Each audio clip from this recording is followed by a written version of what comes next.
હિંમતનગરના city cable network ઉપર અઠવાડિયા પહેલા અસામાજિક તત્વોએ કરેલા હુમલા બાદ ફરી એકવાર તારીખ 24/5/2012ના રોજ મહેતાપુરા અને મહાવીરનગરમાં પથરાયેલા કેબલોને કાપી નાખી સિટી કેબલને ભારે નુકસાન પહોંચાડી દર્શકોને સિટી કેબલના પ્રસારણથી વંચિત રાખવાના પ્રયાસો કરવામાં આવ્યા છે.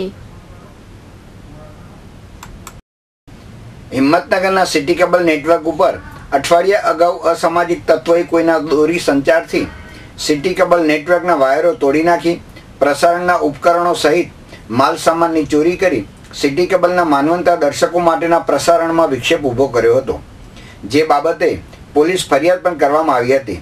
પરંતુ પોલીસ તંત્ર ઘોર નિંદ્રામાંથી જાગી કોઈ કાયદાકીય પગલાં ભરે તે પહેલાં ફરી એકવાર તારીખ 24મી મેના રોજ રાત્રે 8 કલાકની આસપાસ અસામાજિક તત્વોએ હિંમતભેર સિટી કેબલ નેટવર્કના મહાવીરનગર અને મહેતાપુરા વિસ્તારના વાયરો કાપી નાખી નાના ટુકડા કરી સિટી કેબલ નેટવર્કને ભારે નુકસાન પહોંચાડ્યું છે.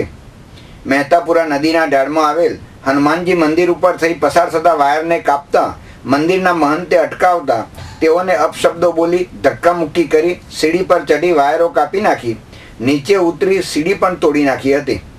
સિટી કેબલ નેટવર્કને થયેલા નુકસાન કરતા અસામાજિક તત્વો દાદાગીરી કરી નુકસાન પહોંચાડી જાય અને પોલીસ તંત્ર ઊંઘતું રહે તેનું સિટી કેબલના સંચાલકો અને દર્શકોને ભારે દુઃખ છે.